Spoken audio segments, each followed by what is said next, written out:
कि स्टेटहुड इससे नहीं मिलेगा। आप कहां से ड्रॉ करते हो? आपकी मन की आशंकाओं को जम्मू कश्मीर की जनता पर क्यों थोप रहे हो? मैंने इसी सदन में कहा है और फिर से कहता हूं कि इस बिल का जम्मू कश्मीर के स्टेटहुड से कोई लेन देन नहीं है। उपयुक्त समय पर जम्मू कश्मीर को स्टेटहुड दिया जाएगा। और कह रहे हैं कि स्टेटहुड देना है तो एग्मूट में क्यों लेकर आए? जरा एग्मूट कैडर को ही समझ लेते। क्या अरुणाचल राज्य नहीं है? क्या गोवा राज्य नहीं है? मिजोरम राज्य नहीं है? ये सारे राज्य ही है। जरा ध्यान से पढ़ लेते तो इतनी फजीहती न होती। ये सारे राज्य है और एग्मूट कैडर के अंडर में है। जहां पर विशेष प्रकार की भौगोलिक परिस्थिति होती है, एडमिनिस्ट्रेटिव परिस्थिति होती है, वहां पर अफसर भेजने पड़ते हैं और वो राज्य के विकास के लिए जाते हैं। जो अफसर एग्मूट कैडर के हैं वही मसूरी की जगह पे ट्रेनिंग लेकर आते हैं जो जम्मू कश्मीर कैडर के लोग पहले लिया करते थे। ये ऑल इंडिया कैडर है मान्यवर। और ओवैसी साहब इसका हिंदू मुस्लिम में विभाजन करते हैं। भाई आपके मन में सब चीज हिंदू मुस्लिम है, मैं तो समझता हूं ओवैसी जी आपको, मगर आप देश के अफसरान को भी हिंदू मुस्लिम में डिवाइड कर दे। क्या कंसेप्ट है आपका? एक हिंदू अफसर मुस्लिम जनता की सेवा नहीं कर सकता? एक मुस्लिम अफसर हिंदू जनता की सेवा नहीं कर सकता?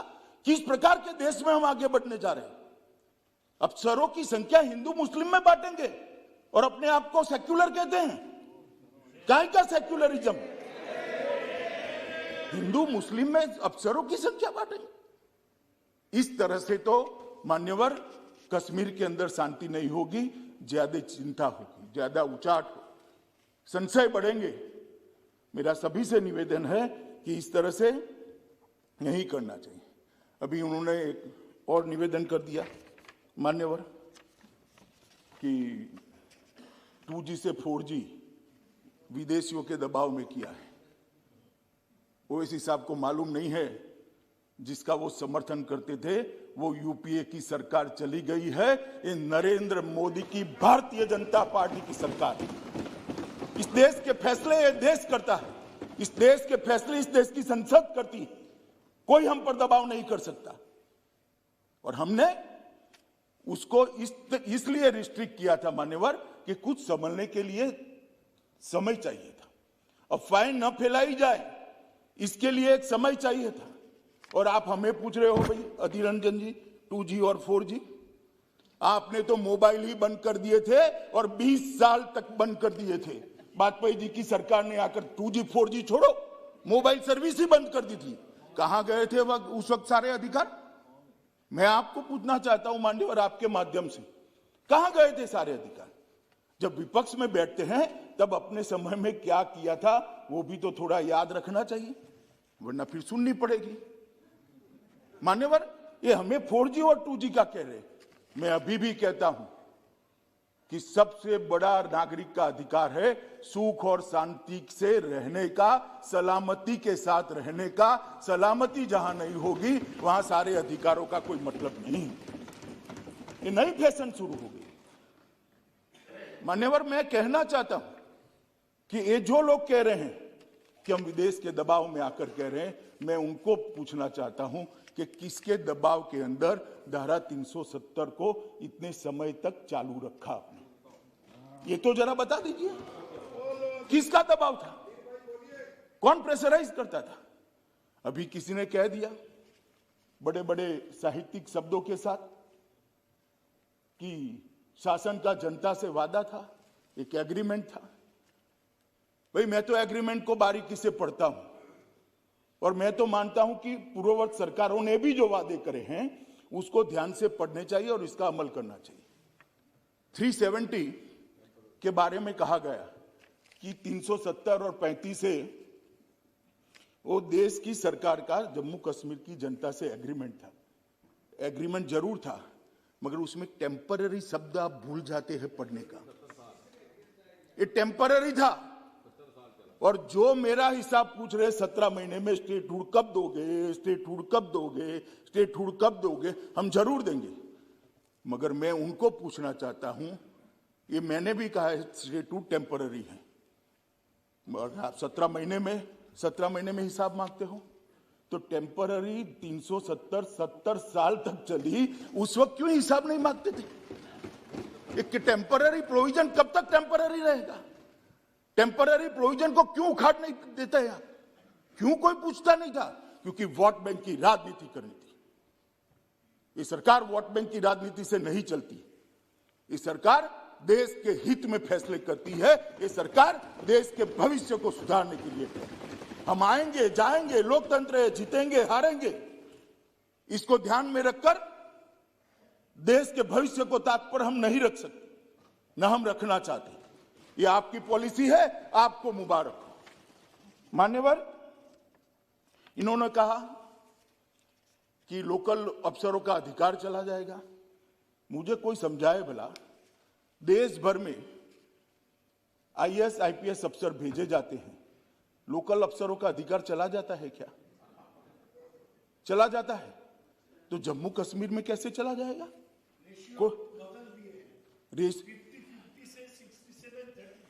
दादा आप ज्यादा पढ़ नहीं सकते, अब मैं समझ रहा हूं। देश भर में यही रेशियो है। आपके बंगाल में भी ये, क्यों अलग रखना? कश्मीर देश का हिस्सा नहीं है? कश्मीर देश का हिस्सा नहीं है क्या? क्यों अलग रखना? और क्या कश्मीरी युवा को देश की ऑल इंडिया कैडर में आने का अधिकार नहीं है? अगर स्कूलों में पढ़ाते, स्कूल जला न दिए गए होते, मदरसों के अंदर बच्चों को जाने के लिए मजबूर न करते, तो कश्मीर के बच्चे भी आज आईएएस और आईपीएस अफसर बने होते। स्कूल किसके टाइम में जल गए? और मेरा हिसाब ले रहे हैं, मुझसे हिसाब मांग रहे हैं। कितने लोग मर गए, ये हो गया वो गया। मनीष भाई, कांग्रेस का शासन याद करो क्या होता था। हजारों लोग मारे जाते थे, सालों तक कर्फ्यू रहता था। और परिस्थिति का आंकड़ों के आधार पर जरा आकलन करो। मैं इसमें जाना नहीं चाहता, क्योंकि तू मैं होती है। कश्मीर में शांति बहुत बड़ी चीज है, और जो अशांति का समय था उसको मैं याद भी करना नहीं चाहता। भगवान करे कभी ऐसी अशांति वहां न हो, और नहीं होगी, क्योंकि अब हमारा शासन है। मान्यवर, मसूदी साहब कहते हैं कि 80% जगह पर डायरेक्ट रिक्रूट रखें। तो भाई डायरेक्ट रिक्रूट पर क्यों भरोसा नहीं? देश के हर राज्य की स्थिति है मान्यवर कि डायरेक्ट रिक्रूट अफसर होते हैं। इसका एक प्रो रेटा है, प्रमोशन होता है जब लोकल अफसरों का, तो वो भी जगह लेते हैं। और ये देश का, पूरे देश का एडमिनिस्ट्रेटिव इंफ्रास्ट्रक्चर इसी आधार पर बना है। अब जम्मू कश्मीर के अंदर चीप पॉपुलैरिटी के लिए ये कहना कि 80% अफसर बाहर के, कोई बाहर का नहीं है, सभी भारत माता की संतान है, इसी भारत में जन्मे हुए। बाहर का क्या होता है कि नई पैटर्न और नई फैशन विकसित करिए। बाहर का है। दादा आपको नहीं कह रहा मैं, मान्यवर, एक गलत रास्ता है। इस रास्ते पर देश में भलाई नहीं होगी। मसूदी साहब कह रहे हैं कि आपने बोडोलैंड को ये दे दिया, मणिपुर को ये दे दिया, कश्मीर को क्यों नहीं? अरे मसूदी साहब, जरा सच बोला करिए। आप तो जज हो, सब कुछ पढ़ते हो। सभी अकॉर्ड निकाल कर दीजिए। किसी को अलग संविधान नहीं दिया है, किसी को अलग झंडा नहीं दिया है, किसी को धारा 370 नहीं दी है। और ये तो हमारा वादा था देश की जनता को 1950 से कि इस देश में 2 विधान, 2 निशान, 2 प्रधान नहीं रहेंगे। और आज मोदी जी के नेतृत्व में हमने इसको समाप्त कर दिया। मान्यवर, इन्होंने विकास की काफी सारी बातें करी, और मैं भी करना चाहता हूं कि धारा 370 से क्या मिला, इसका हिसाब वजीर दाखिला दे, गृह मंत्री दे। तो ठीक है भाई, आपने कहा है तो मैं दे ही देता हूं। सबसे पहला काम हमारी सरकार आने के बाद वहां पंचायती राज का पुनर्स्थापना हुआ है, शुरुआत हुआ है। पुनर्स्थापना शब्द ठीक नहीं माना।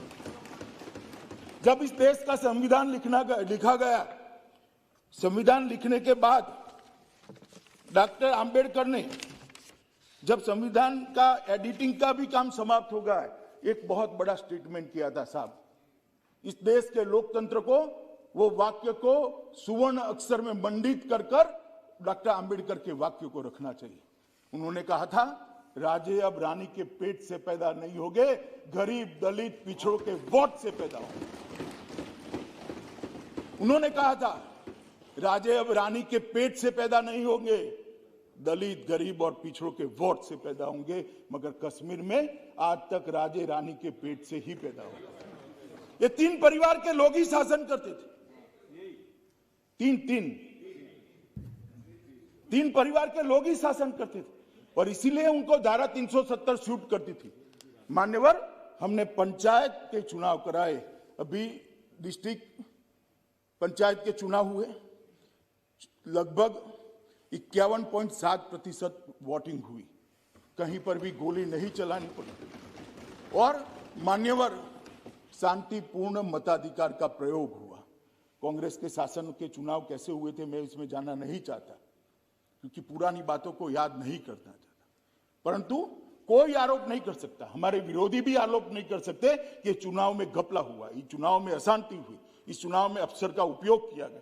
सबने भय रहित होकर शांतिपूर्ण तरीके से मतदान किया है और मान्यवर 51% मतदान पंचायत के चुनाव में हुआ है और जिन्होंने धारा 370 वापिस लाने के आधार पर चुनाव लड़ा था वो साफ हो गए, साफ। कश्मीर की जनता का मैंडेट भी उनके साथ नहीं रहा, चुनाव हारे हैं। मान्यवर, दिसंबर 2018 में नीचे के पंचायत के चुनाव किए, जिसमें 74% लोगों ने अपने वोट डाले, 74.1%। कश्मीर के इतिहास में इतना मतदान कभी नहीं हुआ मान्यवर। कुल 4,483 सरपंच निर्वाचित क्षेत्रों में से 3650 सरपंच निर्वाचित हुए, 35,029 क्षेत्रों से 33,000 पंच निर्वाचित हुए। अब वहां पर राजे रानी के पेट से नहीं जन्म लेंगे मान्यवर, वोट मत पत्रक से लेंगे। ये इसका सबसे बड़ा उदाहरण है। आज जो पंच बना है, जो सरपंच बना है, जो जिला पंचायत का सदस्य बना है, कल एमएलए बनेगा, किसी की कृपा की जरूरत नहीं है। जम्मू कश्मीर की आवाम उसको अपना नेता बना लेगी और नए नेता चुन कर आएंगे जो विकास में मानेंगे। मान्यवर, ये जो चुनाव हुए इसके लिए मैं जम्मू कश्मीर की जनता, सभी वहां के सुरक्षा बल, चुनाव आयोग और जम्मू कश्मीर के एडमिनिस्ट्रेशन को हृदय से इस देश के गृह मंत्री के नाते बहुत बहुत बधाई देता हूं कि मोदी जी ने जो करने की इच्छा रखी थी उसको आप सब ने मिलकर पूरा किया है। और सिर्फ चुनाव कराकर हम नहीं रुके मान्यवर, उनको अधिकार दिया है, उनको बजट दिया है। पहले 5,000 रुपया भी सरकार से मांगना पड़ता था, सरपंच को ऐसी स्थिति थी। आज उनको हमने स्थिरता प्रदान की है, पंचायतों को सुदृढ़ किया है, वहां पर अफसर भेजे जा रहे हैं। 21 विषय पूरे के पूरे एडमिनिस्ट्रेशन के 21 विषयों को पंचायतों के हवाले कर दिया गया है और लगभग 1500 करोड़ रुपया सीधा उनके बैंक अकाउंट में डालकर जम्मू कश्मीर के गांवों का विकास का रास्ता प्रशस्त किया। मध्याह्न भोजन योजना उनको सौंपी गई, आंगनवाड़ी उनको सौंप दिए गए, आईसीडीएस पंचायतों को सौंप दिया गया और मनरेगा का काम का मॉनिटरिंग उनको सौंप दिया गया। और एक अभी जो निर्णय करा है एलजी साहब ने, जम्मू कश्मीर की सरकार ने खनन का अधिकार भी पंचायती राज संस्थानों को दे दिया, इसमें हिस्सा भी देश में कहीं नहीं है। इससे वो आत्मनिर्भर होंगे, अपने गांव का विकास कर रहे थे। ये डिसेंट्रलाइजेशन जो किया है, नीचे तक सत्ता को परकोलेट करने का काम किया है, वो धारा 370 हटाने के कारण हुआ है। 70 साल तक नहीं हो सका था। माननीय महोदय, बीडीसी के अध्यक्ष तो डीएम के समकक्ष स्थान दिया गया है। उग्रवादी घटना में मारे गए किसी भी निर्वाचित सरपंच, पंच, बीडीसी अध्यक्ष के लिए 25 लाख रुपए की राशि की व्यवस्था की है और क्षमता संवर्धन के लिए उनकी ट्रेनिंग का भी प्रोग्राम करा है, क्योंकि काफी नए हैं लोग, वहां परंपरा ही नहीं थी, नई परंपरा स्थापित हो रही है। तो इनकी ट्रेनिंग की भी बड़ी व्यवस्था कर दी गई है और स्थानीय निकायों के चुनाव भी कराए गए। मैं इसकी बहुत डिटेल में नहीं जाना चाहता। मान्यवर ये कहते हैं कि क्या फर्क आया। फर्क मैं बताता हूं। पहले जम्मू और कश्मीर, जहां पर भी राजधानी होती थी श्रीनगर, वहां पर भी सारे अधिकार सेंट्रलाइज थे। अब अफसरान कभी गांव में नहीं जाते थे, चुने हुए प्रतिनिधि जाते थे, एमएलए जाते थे, मगर अफसरान नहीं जाते थे। हमने सारे राजपत्रित अधिकारियों को आवंटित पंचायत के अंदर 2 दिन और 1 रात का निवास करना कंपलसरी करा, माननीय अध्यक्ष जी, और वहां जाकर जमीनी स्थिति वो देखने लगे। उनका उद्देश्य है, उनको काम दिया गया है, वहां विकास के काम जो अटके हैं, जो कमी है, जो कमियां हैं, उसकी लड़ी को जोड़ने